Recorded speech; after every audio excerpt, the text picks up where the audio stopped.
Et fidèle à notre habitude, nous aussi, on va ouvrir la parole de Dieu ensemble. J'aimerais vous inviter à ouvrir vos Bibles avec moi dans le livre des Actes des Apôtres, au chapitre 18. Et ce matin, on va lire ensemble les versets 18 à 28. Vous allez remarquer que j'ai décidé cette semaine de revenir sur une section qu'on n'avait pas eu le temps de toucher la semaine dernière.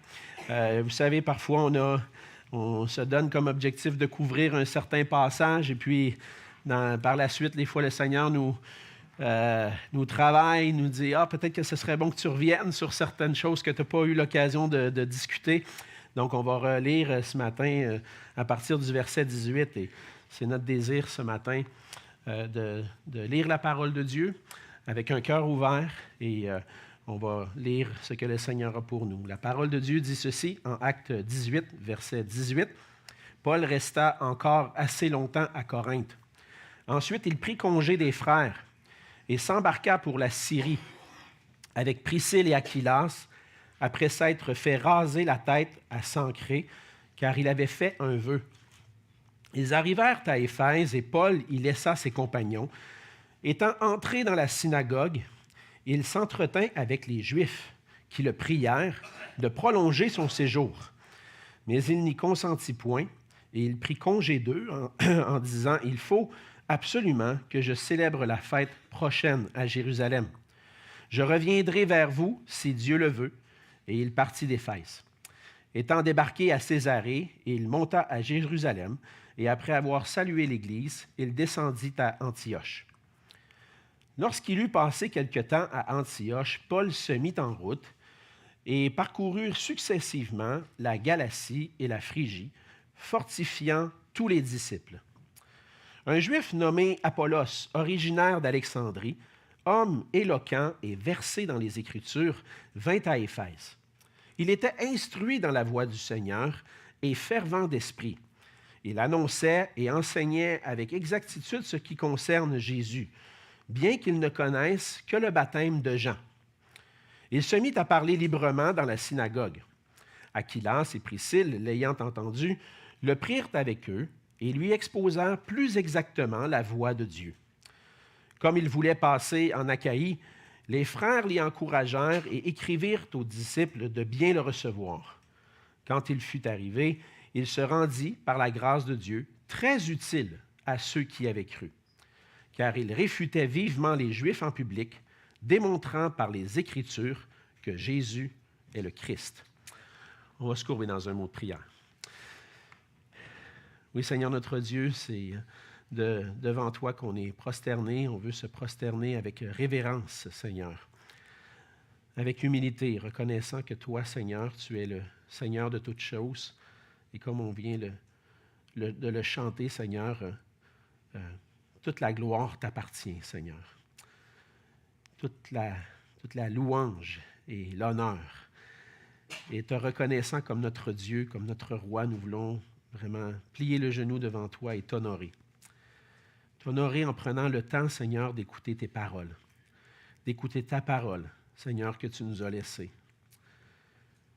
Lorsqu'on prend le temps de méditer sur cette réalité, Seigneur, que nous avons ta parole entre nos mains, parfois on voit que c'est vraiment un miracle, Seigneur. Toi, tu as parlé il y a plus de 2000 ans à travers des prophètes, à travers des apôtres, et à travers ces paroles, encore aujourd'hui, Seigneur, par ton esprit, tu parles à nos cœurs.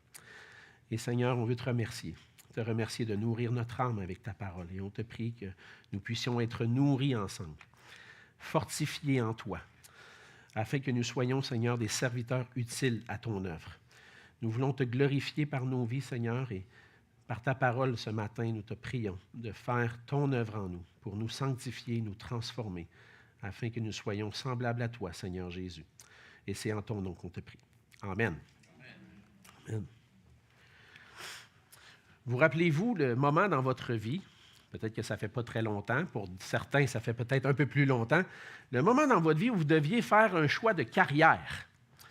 Souvent, on arrive à la jeunesse, dans notre jeunesse, au secondaire, et puis on commence à envisager de faire des études au cégep, à l'université, et puis on réfléchit à qu'est-ce qu'on va faire dans notre futur, quelle va être notre occupation, notre emploi du temps. Quand j'étais au secondaire, le programme scolaire avait un cours qui s'appelait justement « Choix de carrière ». Donc, on avait une période dans la semaine où on apprenait à travers de ce cours-là sur les divers domaines d'emploi qui existent, les possibilités qu'il y avait. On faisait l'analyse un peu de nos intérêts personnels avec des questionnaires et puis ça nous aiguillait un peu vers les domaines qui pouvaient être possibles pour nous selon nos intérêts. Et bien souvent, c'est ce qu'on voulait. On voulait faire un choix qui correspondait à ce qu'on aimait. Mais quelle que soit notre occupation, puis peu importe ce que vous avez choisi vous-même comme métier ou comme occupation du temps dans votre vie, on veut que notre emploi du temps puisse nous permettre de nous sentir utiles, dans la société et dans notre travail. Et que ce soit conscient ou non, on a tous au fond de nous le besoin de nous sentir utiles à quelque chose. Ça vous est probablement déjà arrivé, ça est arrivé souvent, pour moi à plusieurs reprises. Des fois, quelqu'un vous demande de l'aide, et puis il n'a pas demandé seulement à vous, mais il a demandé à plein de personnes. Puis là, vous arrivez, puis vous voulez aider, mais finalement, vous ne pouvez pas aider. Avec là, il y a trop de monde. Avec, je ne me sens pas utile dans ce temps-là. Mais je me souviens, quand j'ai commencé à travailler aussi, dans le début de ma carrière en informatique, ça n'a pas duré très longtemps, mais quand même, elle a duré un certain temps. Les premiers temps, quand je commençais à mon stage, d'arriver dans un nouveau milieu de travail, d'apprendre à connaître l'environnement, comment ça fonctionne. Et là, tu es là, puis tu dis, je peux-tu faire quelque chose? Ou je suis juste en train d'apprendre. Il y a une courbe d'apprentissage, puis à un moment donné, avec le temps, on est utile, on se sent utile, puis on est valorisé à travers ça. Et on est fiers de pouvoir être utile, de pouvoir apporter quelque chose. Qui que nous soyons, on n'aime pas ça, être inutile.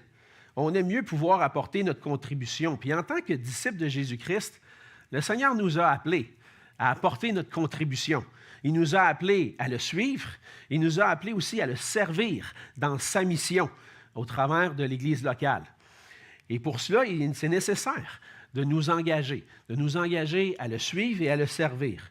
Mais il peut arriver, des fois avec le temps, diverses situations qui vont nous amener à peut-être à prendre une pause des fois dans notre service ou avoir un certain relâchement dans notre service pour le Seigneur qui fait en sorte qu'on n'a plus le même sentiment qu'on a déjà eu peut-être de se sentir utile dans l'œuvre du Seigneur.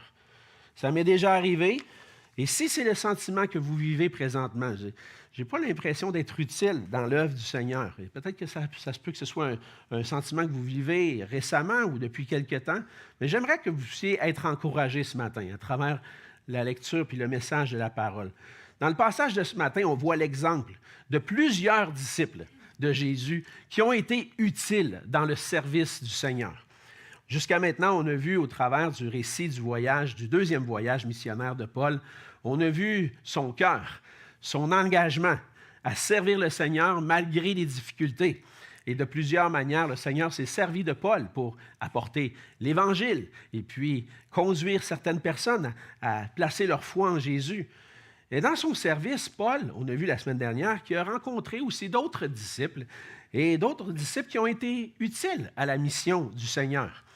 Et on a vu la semaine dernière, dans le ministère de Paul à Corinthe, que Paul avait rencontré Aquilas et Priscille et qui sont devenus utiles, eux aussi, pour le ministère. Et dans le passage qu'on vient de lire, on voit qu'ils ont été particulièrement utiles dans le ministère à Éphèse, au début probablement du ministère à Éphèse, alors que Paul n'était pas là.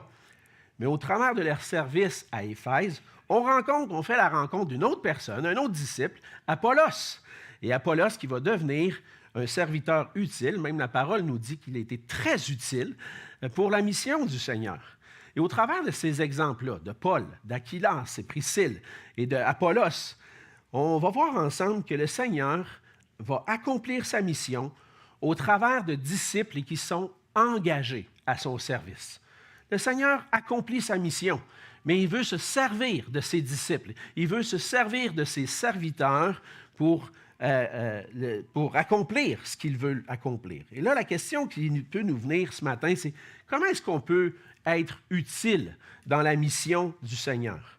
Et on voit dans le passage que le Seigneur utilise des serviteurs, premièrement, qui sont consacrés pour le servir. Et c'est ce qu'on voit dans les versets 18 à 23, en voyant l'exemple de l'apôtre Paul. Des serviteurs consacrés à son service. Paul, après être resté un certain temps à Corinthe, c'est ce qu'on voit au verset 18, Paul est resté après tout ce qui s'est passé avec le proconsul, avec Galion, qui a finalement permis aux chrétiens de pouvoir vivre leur foi, ne les a pas empêchés. Mais Paul a pu rester à Corinthe encore un certain temps, mais après, il a pris congé. Et il a voulu se rendre, on comprend bien, avec la destination finale de son voyage, il voulait se rendre à Antioche. Et c'était un voyage de retour à Antioche que Paul a entamé. Il s'est mis en route pour retourner à Antioche, mais il était accompagné cette fois-là d'Aquilas et de Priscille. Paul s'est embarqué pour la Syrie, mais il y a eu quelques arrêts qu'il a faits. Et sur son voyage de retour, Paul a eu l'occasion, entre autres, de s'arrêter à Éphèse. Et c'est là le point principal dans cette section-là, c'est le début du ministère à Éphèse. On se souvient que lorsque Paul avait commencé son deuxième voyage missionnaire, il était retourné en Galatie, fortifier les églises qui avaient été implantées de son premier voyage. Mais lorsqu'il a voulu aller, il avait un désir d'aller en Asie mineure. Et puis, le Seigneur l'avait empêché. Donc, le Seigneur l'avait amené plutôt en Macédoine et ensuite en Achaïe. Mais là, sur son voyage de retour, on voit que Paul a l'occasion d'aller en Asie, accomplir le désir qu'il avait, parce qu'Éphèse était situé en Asie mineure. Et il arrive là avec Aquilas et Priscille, et il va commencer son ministère. Comme à l'habitude, on le voit bien, au verset 18, ils sont arrivés à Éphèse et Paul y laissa ses compagnons. Étant entré dans la synagogue, il s'entretint avec les Juifs. Donc, la première chose que Paul fait régulièrement, s'en va vers l'endroit où on pourrait dire, je pense qu'il va y avoir des cœurs ouverts. Il y a déjà des gens qui craignent Dieu, qui ont une certaine foi en Dieu. On va aller les rencontrer pour leur parler de Jésus-Christ. Et c'est ce que Paul a fait à Éphèse, même si on n'a pas les détails de ce qui se passe. Paul va s'entretenir avec les Juifs pour leur parler de Jésus-Christ et leur annoncer que la parole de Dieu a été accomplie en Jésus-Christ et qu'il est maintenant le Sauveur, le Messie promis qui est venu et que c'est lui le Christ, c'est lui le Seigneur. Et donc, Paul a resté là quelque temps, mais pas très longtemps. Parce qu'au verset 20, on voit que les gens d'Éphèse, les Juifs à Éphèse, ils voulaient qu'il reste plus longtemps, mais pour une raison qu'on ne comprend pas exactement, qui ne nous est pas mentionné. Paul voulait se rendre à Antioche. C'était ça sa destination, et puis il ne va pas rester. Donc, on voit dans le passage, peut-être que vous l'avez dans votre Bible, une mention qui dit « Il faut absolument que je célèbre la fête prochaine à Jérusalem ». Dans ma Bible, comme c'est souvent, je le vois souvent, c'est entre crochets parce que c'est probablement un ajout plus tard dans les manuscrits. Un scribe a peut-être voulu exprimer qu'est-ce que Paul voulait faire absolument, mais on pourrait dire cet ajout-là n'est pas original. Et donc, ce qu'on voit, c'est il a pris congé d'eux en disant « Je reviendrai vers vous si Dieu le veut ». Et donc, c'est ce que Paul aurait dit. On voit que Paul, quand même, avait une destination en tête, Jérusalem et ensuite Antioche. Et Paul a dit, je vais revenir vers vous si Dieu le permet. Et Paul est parti ensuite d'Éphèse pour se rendre à Césarée, en Syrie, sur la terre de l'autre côté, à l'ouest, la terre de la Palestine, et ensuite à Jérusalem pour ensuite de ça, aller à Antioche avant de recommencer un deuxième voyage qu'on voit à la fin du verset 23. Il dit, lorsqu'il eut passé quelque temps à Antioche, Paul se mit en route et parcourut successivement la Galatie et la Phrygie, fortifiant tous les disciples. Donc, on voit le retour de Paul à Antioche et le début de son 3e voyage. Mais ce qu'on voit, c'est fort probablement que Paul est passé par Jérusalem pour fortifier les liens avec l'Église de Jérusalem, surtout dans le contexte où Paul et les premiers chrétiens vivaient, avec des judaïsants qui influençaient et qui cherchaient à judaïser les païens. Paul est retourné à Jérusalem, a eu les entretiens probablement avec les apôtres, avec les anciens, pour leur dire comment ça se passe sur le terrain, et ensuite à Antioche, qui était l'Église qui les avait envoyés, qui avait envoyé au départ Paul et Barnabas, mais Paul est allé donner un compte-rendu. Et on voit ça souvent dans le contexte des voyages de Paul. Paul fait un voyage qui revient à Antioche, va donner un compte-rendu et va retourner ensuite dans son voyage. Mais il y a un élément intéressant dans le passage sur lequel je veux me concentrer un petit peu plus ce matin, et c'est la question de ce que Paul a fait à Sancré, parce que vous m'avez vu, hein, je l'ai sauté, hein, je n'ai pas parlé de l'arrêt de Paul à Sancré, mais qu'est-ce qui est arrivé? Paul est arrivé et se fait raser la tête à Sancré, car il avait fait un vœu. Et là, on peut se poser la question, qu'est-ce que c'est exactement ce vœu-là? Et lorsqu'on comprend le contexte juif et le contexte de l'Ancien Testament, on voit dans les Écritures et dans la loi qu'il était possible de faire un vœu, un engagement envers le Seigneur. Et il y a un des vœux qui est mentionné, entre autres dans Nombre au chapitre 6, c'est le vœu du Naziréat. Le vœu du Naziréat, c'est un vœu de consécration au Seigneur qui était dans la loi. Et lorsque quelqu'un faisait ce vœu-là, il faisait le vœu, laissait pousser ses cheveux jusqu'à l'accomplissement du vœu, et ensuite, il se faisait raser la tête pour compléter cette période où le vœu a été accompli. On ne sait pas exactement ce que Paul a voulu accomplir. C'était probablement un vœu en lien avec son ministère, peut-être le vœu d'aller en Asie, parce qu'il va à Éphèse après. Peut-être qu'il s'est dit engagé avec le Seigneur, je veux aller en Asie, ou le retour à Antioche. On ne sait pas c'est quoi, mais Paul a fait un vœu. Et le vœu manifestait une consécration au Seigneur. Il devait s'abstenir de vin, de boissons enivrantes pendant un certain temps. Et c'était une période où le rasoir ne passait pas sur sa tête.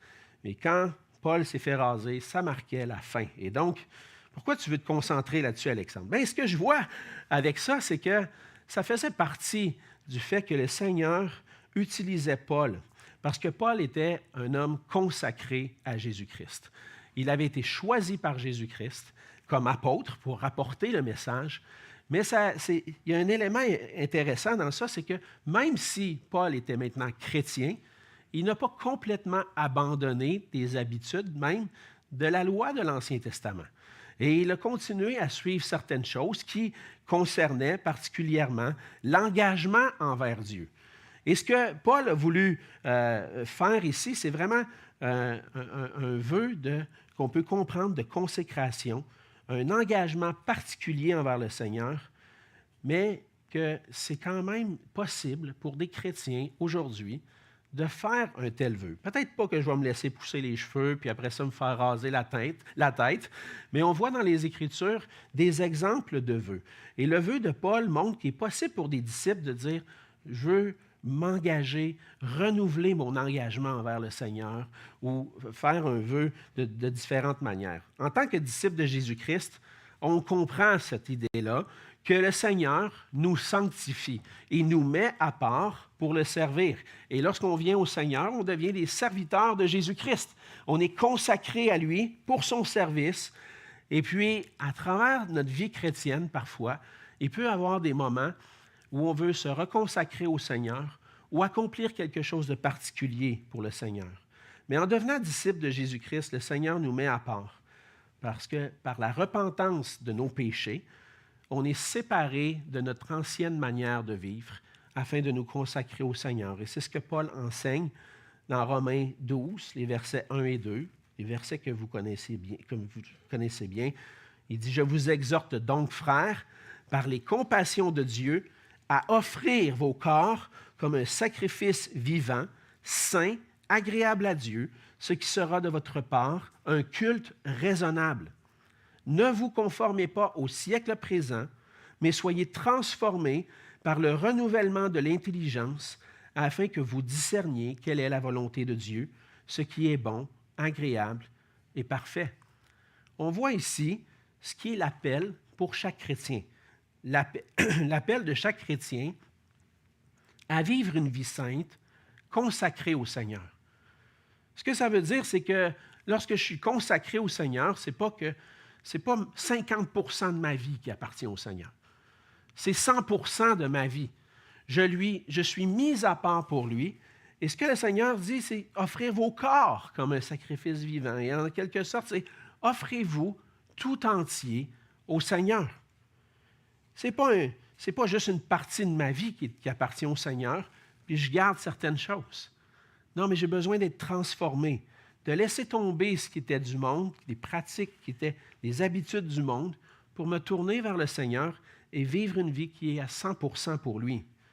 Et c'est possible, après notre conversion, que parfois on veuille renouveler notre désir de servir le Seigneur. On doit être prudent avec les vœux. On voit des mises en garde dans le livre de Deutéronome. Si tu fais un vœu envers le Seigneur, accomplis-le promptement, tarde pas, parce que le Seigneur, il écoute ce qu'on lui dit. Le Seigneur est attentif à ce qu'on lui dit. Si je prends un engagement avec le Seigneur, je dois l'accomplir. Mais on voit que certains ont fait des vœux, on le voit des exemples dans les Écritures. Jacob, à Béthel, a dit au Seigneur, si tu me bénis, je vais te donner la dîme de tout ce que tu me donnes. C'est un engagement envers le Seigneur. Il a fait un vœu. Il y a Anne aussi, la mère de Samuel, qui était stérile, qui a fait un vœu au Seigneur, puis qui a dit, Seigneur, si tu me donnes un enfant, je vais te le consacrer, il va t'appartenir. C'était un vœu, un désir de montrer, Seigneur, ma vie t'appartient entièrement. Puis si j'ai un enfant, bien, il va t'appartenir, il va être à toi, il va être consacré à toi. On voit qu'il peut y avoir des vœux d'action de grâce, des sacrifices, un service particulier envers le Seigneur ou un engagement envers le Seigneur. Mais le vœu, pour renouveler notre engagement, c'est parfois nécessaire dans notre vie chrétienne pour nous reconsacrer au Seigneur. Je ne sais pas où vous en êtes dans votre vie avec le Seigneur, dans votre cœur. Est-ce que, à entendre ces paroles-là ce matin, vous dites, oui, c'est ça, ça fait un certain temps que je ne sens pas que ma vie est entièrement consacrée au service du Seigneur. J'ai perdu mon premier amour. Je n'ai plus le même amour que j'avais quand je suis au début de ma vie chrétienne. Et Paul, lui, s'était arrêté pour faire un vœu au Seigneur, puis des fois, dans notre vie chrétienne, on a besoin de s'arrêter, de faire le constat et de renouveler notre engagement envers le Seigneur. Et de dire, Seigneur, je veux m'engager pour toi. Tu m'as appelé à te suivre. Tu m'as appelé à te servir. Et je veux que ma vie soit consacrée pour toi. Parce que le Seigneur utilise pour son œuvre des ouvriers qui sont entièrement consacrés à lui. Et c'est un besoin parfois qu'on a de peut-être arriver devant le Seigneur, puis exprimer un vœu pour l'accomplir, pour montrer notre consécration au Seigneur. Et on voit que Paul, même si on ne sait pas exactement le vœu, on voit que Paul était consacré. Il n'a pas arrêté le ministère, il a continué son ministère et puis il a continué d'accomplir l'œuvre de Christ parce que c'est ce que le Seigneur désire.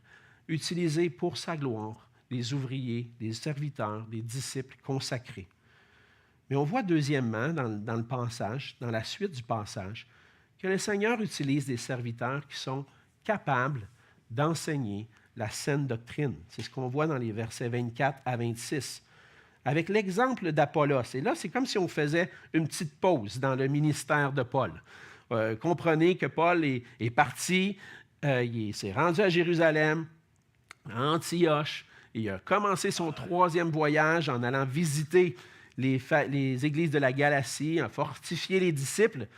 Mais pendant ce temps-là, on pourrait dire ça, pendant ce temps, on pourrait précéder le verset 24 avec cette expression-là. Pendant ce temps, un Juif nommé Apollos, originaire d'Alexandrie, homme éloquent et versé dans les Écritures, vint à Éphèse. Et on apprend à connaître Apollos à travers ça. Apollos était un Juif originaire d'Alexandrie. Et donc, Alexandrie était à l'opposé d'Éphèse, dans le fond, l'autre côté de la mer Méditerranée, au sud. Alexandrie se situait en Égypte, qui était un centre important, un centre intellectuel important. Il y avait une grande bibliothèque et il y avait plusieurs Juifs à Alexandrie. Et on voit que Apollos était un intellectuel versé dans les Écritures et qui avait été enseigné selon les Écritures. Il connaissait bien les Écritures de l'Ancien Testament. Et puis, on nous mentionne aussi au verset 25 qu'il était instruit dans la voie du Seigneur. Donc, il avait entendu parler de Jésus-Christ et de l'œuvre de Jésus-Christ. Et il l'enseignait, il l'annonçait, il l'enseignait avec exactitude ce qui concernait Jésus. Et donc, Apollos arrive et est à Éphèse, commence à parler dans la synagogue. Et puis, on lit à la fin du verset 25, « Bien qu'ils ne connaissent que le baptême de Jean. » Il commence à enseigner dans la synagogue, il parle des Écritures, un bon enseignant, il parle même de Jésus, il y a une connaissance de Jésus qui est quand même juste, mais il y a quelque chose qui est pas complet. On dirait qu'il manque des bouts dans sa théologie, on pourrait dire.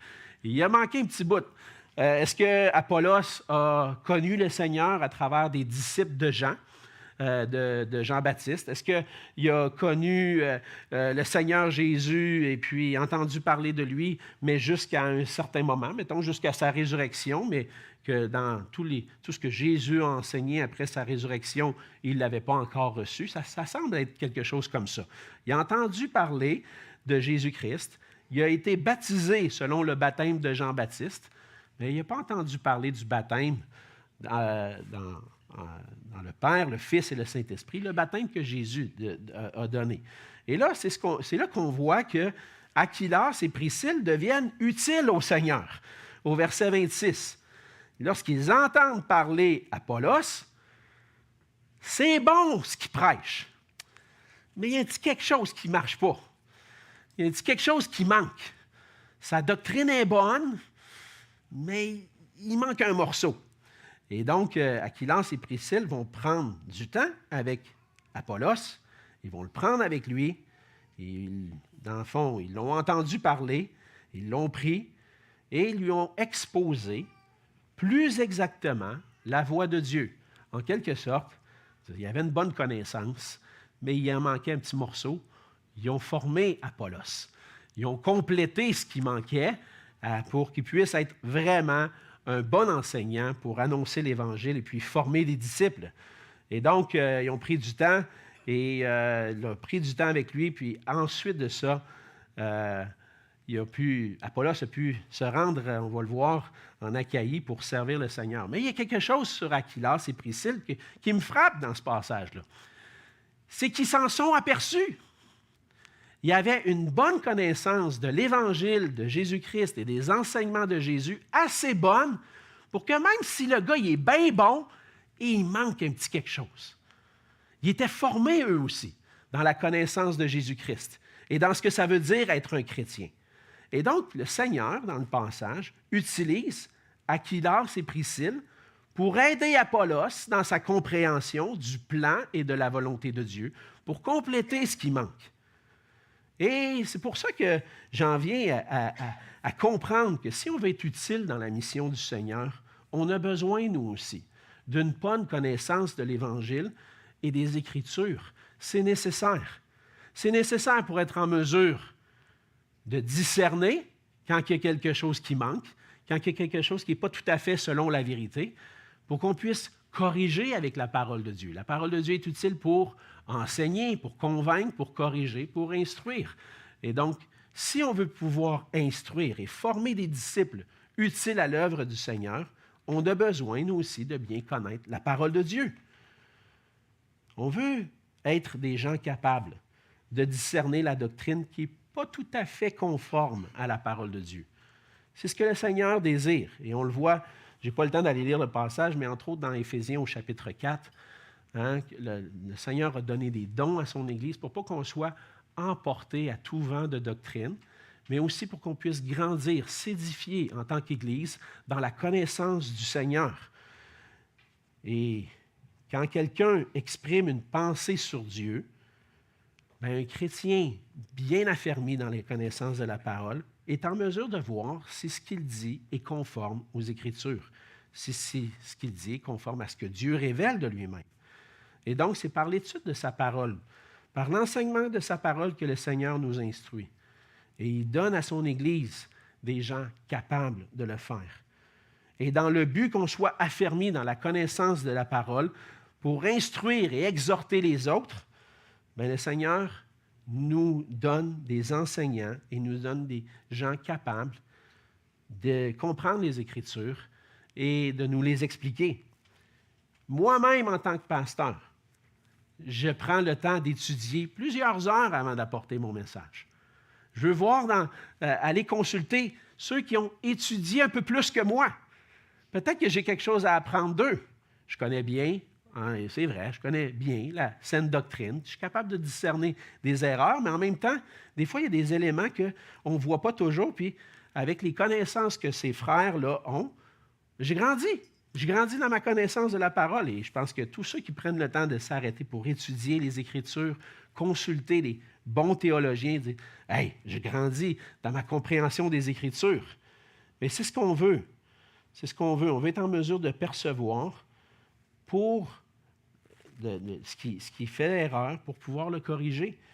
Et Paul disait aux Romains, en Romains 15, 14, ce qu'il voyait dans cette Église-là, il dit « Pour ce qui vous concerne, mes frères, je suis moi-même persuadé que vous êtes pleins de bonnes dispositions, remplis de toute connaissance et capables de vous exhorter les uns les autres. » Le travail de s'exhorter, de s'encourager, ce n'est pas juste le travail du pasteur, c'est le travail de chacun de nous.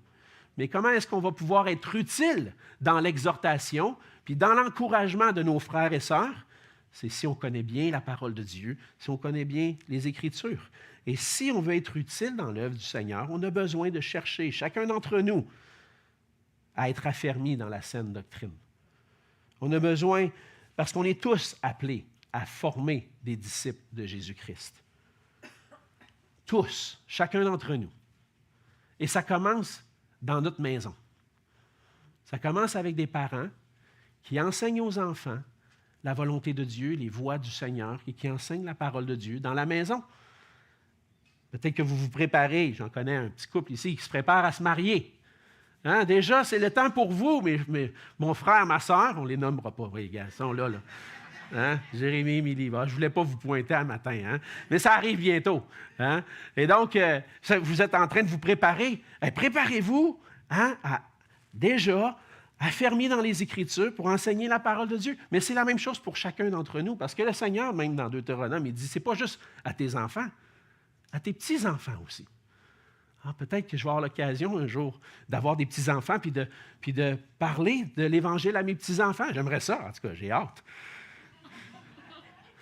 Quand est-ce que ça s'en vient, là?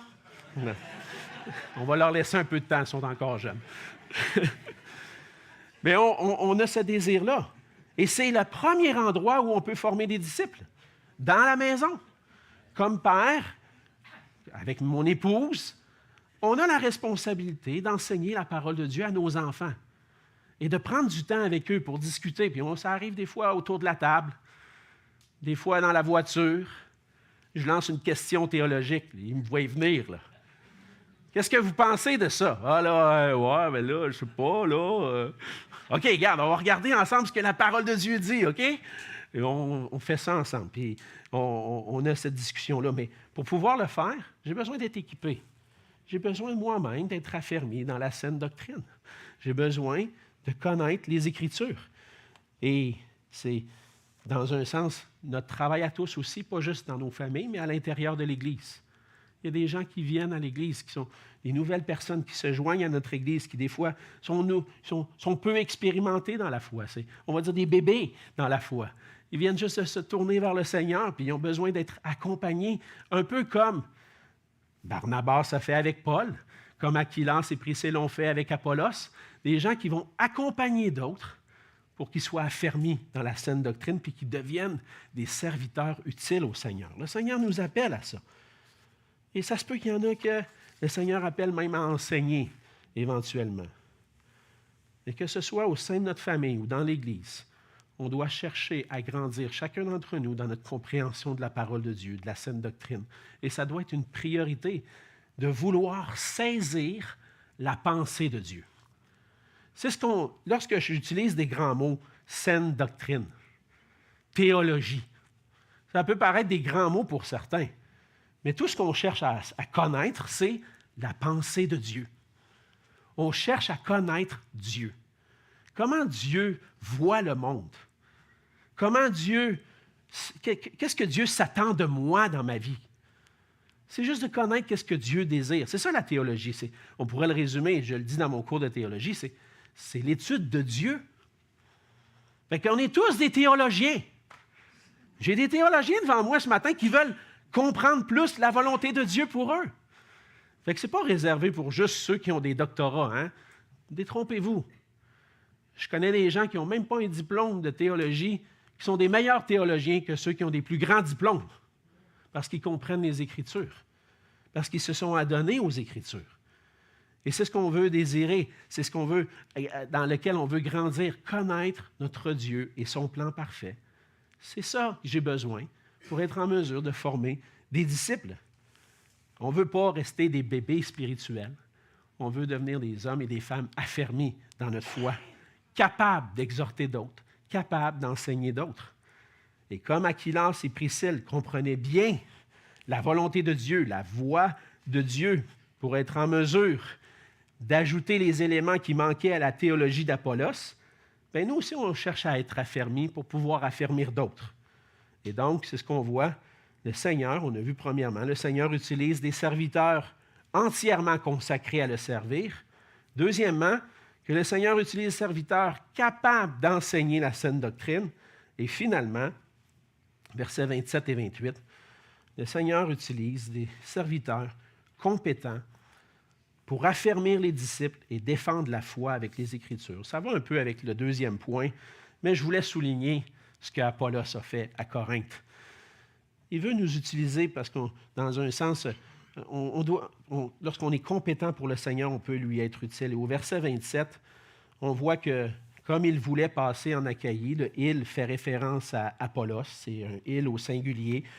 Et Apollos voulait partir d'Éphèse, qui était l'autre côté de la mer Égée, et aller vers l'ouest, et se rendre en Achaïe pour probablement accomplir le ministère. Il y a eu l'approbation des frères d'Éphèse. On voit au verset 27, il était rendu affermi dans la parole, compétent pour servir le Seigneur et puis être envoyé. Les frères l'y encouragèrent et écrivirent aux disciples de bien le recevoir. Donc, on voit que Apollos a voulu se rendre en Achaïe, et lorsqu'on se souvient, c'est quelle ville il y avait en Achaïe? C'est le sud de la Grèce d'aujourd'hui. Il y avait Athènes et il y avait Corinthe, là où Paul venait d'arriver de Corinthe, en fait. Et puis, Apollos a voulu s'y rendre. Et on voit qu'il y avait eu des conversions à Athènes, il y avait eu des conversions à Corinthe, et même à Sancré, qui faisait partie de l'Achaïe. Et donc, Apollos était encouragé, appuyé par les frères d'Éphèse, et parti pour accomplir. Et par la grâce de Dieu, Apollos a été un instrument très utile. Et c'est ce qu'on voit à la fin du verset 27, quand il était reçu par les gens de cette région-là. Quand ils furent arrivés, il se rendit par la grâce de Dieu. Encore une fois, la grâce de Dieu agit à travers lui. Il n'est pas tout seul dans tout ça. Mais par la grâce de Dieu, il s'est rendu très utile à ceux qui avaient cru. Il était une bénédiction pour les églises, les nouvelles églises, les églises bébés là, qui venaient de naître. Apollos a été très utile. Et c'est par la grâce de Dieu, le Seigneur s'est servi de lui.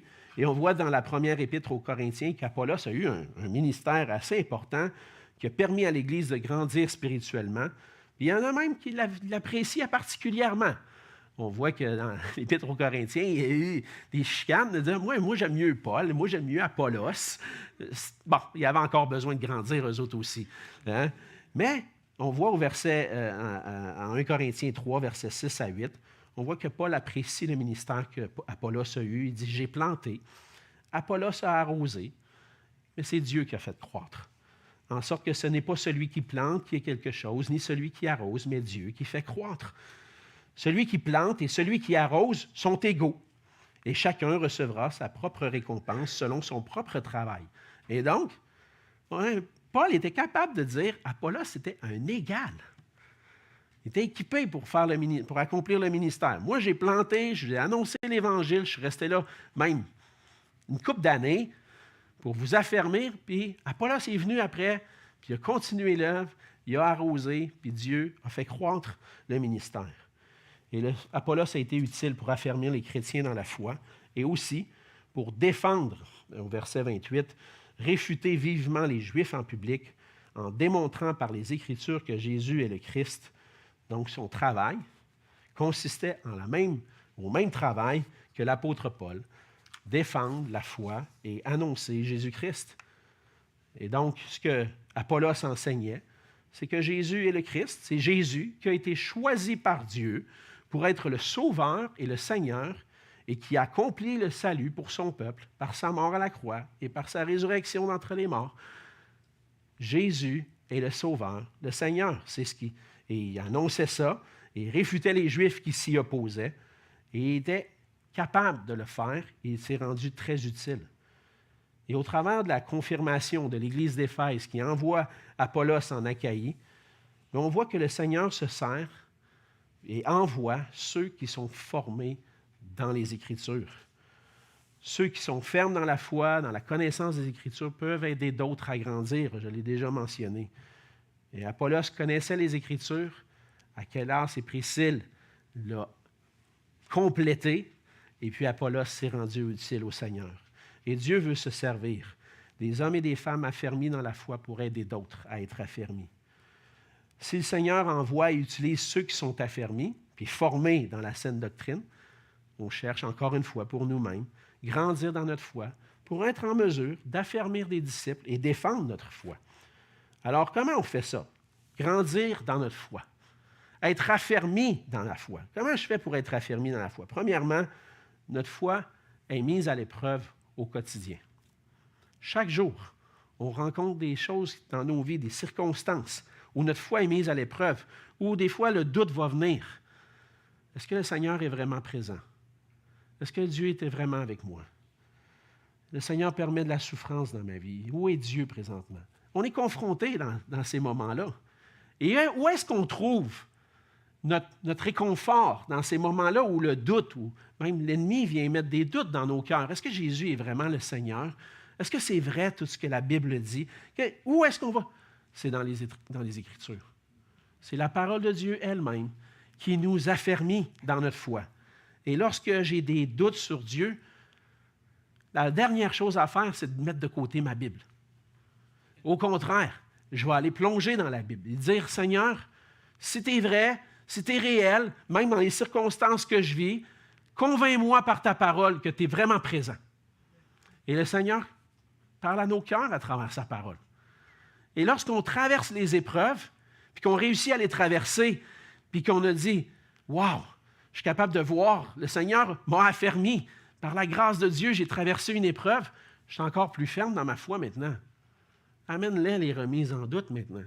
Ça ne veut pas dire que je suis à l'épreuve de tout, mais tu peux les amener parce que je sais, comme le Seigneur Jésus, je suis capable de répondre avec les Écritures maintenant. Et quand il y a quelque chose qui ne passe pas bien dans mon cœur, j'ai besoin de retourner à la parole de Dieu. Les Écritures sont nécessaires et on doit la lire. On doit lire la parole personnellement et en famille. Et c'est comme ça que notre foi est affermie, fondée sur Jésus-Christ, sur la connaissance qu'on a de lui dans les Écritures. Et aussi, c'est important de s'attacher à une Église qui enseigne la saine doctrine. Et je prie de tout mon cœur, qu'on puisse être cette Église-là. Mais la question est pour vous aussi. Êtes-vous prêt à vous engager personnellement à poursuivre votre croissance spirituelle, pour être affermi dans la foi. Est-ce que c'est ça votre désir? Notre consécration au Seigneur exige qu'on poursuive notre croissance spirituelle. Et on veut poursuivre ensemble ce que Paul avait à cœur et qui faisait partie des prières de Paul pour les églises. Je vais lire 2 prières de Paul ce matin, qu'on trouve dans Colossiens et dans Éphésiens. J'espère que ça peut être des prières pour vous-même. La première dans Colossiens, je me souviens, il y a 2-3 ans, j'avais lu ce passage-là, puis j'ai dit, ça c'est ma prière pour cette année, puis j'avais pris le temps même d'amener un message sur ça. Si vous voulez retourner dans les archives sur YouTube, il fallait voir le message sur Colossiens 1. Mais c'est une prière qu'on doit s'approprier. Colossiens 1, versets 9 et 11. Paul priait ceci, et c'est notre prière pour nous tous. C'est pour cela que nous aussi, depuis le jour où nous en avons été informés, nous ne cessons de prier Dieu pour vous. Nous demandons que vous soyez remplis de la connaissance de sa volonté, en toute sagesse et intelligence spirituelle. Dans quel but? Pour marcher d'une manière digne du Seigneur et lui être entièrement agréable, portant des fruits en toutes sortes de bonnes œuvres et croissant par la connaissance de Dieu, fortifié à tous égards par sa puissance glorieuse, en sorte que vous soyez toujours et avec joie, persévérant et patient. Hey, ça c'est mon rêve pour l'Église de l'Espoir de Saint-Hubert. Une Église qui grandit dans la connaissance de la volonté de Dieu, qui discerne la sagesse avec sagesse, une intelligence spirituelle, qui continue de marcher d'une manière digne, qui est fortifiée dans sa foi par le Seigneur, puis qui est persévérant, patient, supporte les épreuves. Nous, on a confiance au Seigneur Jésus. J'espère que vous voulez ça aussi pour vous. Éphésiens 3, 14 à 19. Une autre prière de Paul. Celle-là, c'est peut-être une de mes préférées. Il dit à cause de cela, je fléchis les genoux devant le Père de qui toute famille dans les cieux et sur la terre tire son nom, afin qu'il vous donne, selon la richesse de sa gloire, d'être puissamment fortifié par son esprit dans l'homme intérieur, en sorte que Christ habite dans vos cœurs par la foi, étant enraciné et fondé dans l'amour, que vous puissiez comprendre avec tous les saints quelle est la largeur, la longueur, la profondeur, la hauteur, et connaître l'amour de Christ qui surpasse toute connaissance, en sorte que vous soyez remplis jusqu'à toute la plénitude de Dieu. Amen. Amen. Ça demande des efforts pour en arriver là. Ça demande la prière. On a besoin de se mettre à genoux et de dire, Seigneur, aide-nous à grandir spirituellement dans ta connaissance. Et c'est en travaillant dans une croissance spirituelle qui ressemble à Paul, à Aquilas et Priscille et à Apollos qu'on va devenir des serviteurs utiles pour le Seigneur. Parce que le Seigneur utilise des serviteurs compétents pour affermir les disciples et défendre la foi avec les Écritures.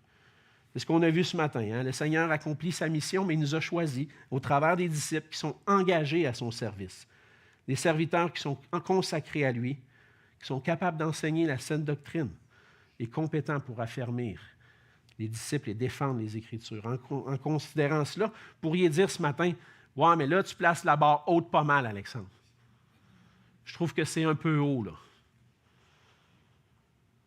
Il ne faut pas oublier que ce travail-là, de nous faire grandir, ce n'est pas juste notre travail à nous, mais c'est le travail du Seigneur. C'est le Seigneur qui accomplit son œuvre en nous et qui nous fait grandir à la ressemblance de Jésus-Christ. Nous, on met nos efforts à dire, Seigneur, je veux te connaître. Je veux te connaître, je veux grandir dans l'obéissance. On met nos efforts à lire la parole, à prier, à être ensemble pour être édifiés. Mais c'est le Seigneur qui fait grandir son œuvre, qui nous affermit. Si je regardais à mes capacités naturelles, c'est sûr que je ne serais pas devant vous aujourd'hui. La première chose qui me vient à l'esprit, bien souvent ça m'arrive. T'es qui, toi, pour aller parler du Seigneur? T'es qui, toi, pour enseigner la parole de Dieu? Hey, je bégaye des fois, je cherche mes mots, je les vois, mes faiblesses. Je n'ai pas tout le bon vocabulaire peut-être qui serait nécessaire. Hey Seigneur, il y en a des bien plus intellectuels que moi qui seraient bons pour ça. Pourquoi tu ne les envoies pas eux autres à la place? Mais en même temps, je vois l'œuvre que le Seigneur fait dans mon cœur depuis des années. Et quand je vois que le Seigneur fait grandir ma foi, quand je vois sa présence dans ma vie, quand je pense à la puissance de son esprit en nous, l'esprit qui m'accompagne chaque jour, je ne peux rien faire d'autre que dire, Seigneur, utilise-moi pour ta gloire. Je ne vois pas en moi les capacités naturelles pour le faire. Mais si tu veux m'utiliser pour ta gloire, Seigneur, je t'appartiens. Tu fais ce que tu veux avec moi maintenant. Et c'est ce que Paul disait aussi aux Corinthiens. Car je suis le moindre des apôtres. Je ne suis pas digne d'être appelé apôtre parce que j'ai persécuté l'Église de Dieu. Mais par la grâce de Dieu, je suis ce que je suis. Et sa grâce envers moi n'a pas été vaine. Loin de là. J'ai travaillé plus qu'eux tous, non pas moi toutefois, mais la grâce de Dieu qui est avec moi. Je dis cela, puis la chose qui me vient à l'esprit, c'est si je suis capable aujourd'hui, c'est par la grâce de Dieu, puis c'est sur cette grâce-là que je veux m'appuyer. Si on est capable ensemble de servir le Seigneur, d'être consacré, d'être affermi dans la saine doctrine, de s'encourager, c'est parce que le Seigneur fait une œuvre au milieu de nous. Puis je suis convaincu que Paul pliait le genou, il disait, « Je ne suis pas capable, mais toi, Seigneur, tu peux. » Puis c'est pour ça les prières qu'on voit dans les épîtres. Alors si vous dites, « Moi, je ne suis pas assez bon pour ça », croyez pas le mensonge de l'ennemi qui veut décourager. Mais dans l'humilité, ayez foi en Dieu. Ayez foi que Dieu peut faire des grandes choses à travers vous, à travers ce qu'il fait. Consacrez-vous au Seigneur. Mettez-vous à genoux. Priez pour dépendre de lui. Lâchez-le pas. Accrochez-vous à lui. Puis vous allez voir ensuite ce qu'il va faire avec vous. Que le Seigneur nous accorde cette grâce ensemble, d'être des disciples et des serviteurs consacrés à lui et utiles pour son service. On va prier ensemble. Seigneur notre Dieu, merci pour ta grâce envers nous. Et merci pour ces exemples que tu nous donnes dans ta parole, Seigneur, des serviteurs qui étaient fidèles à toi.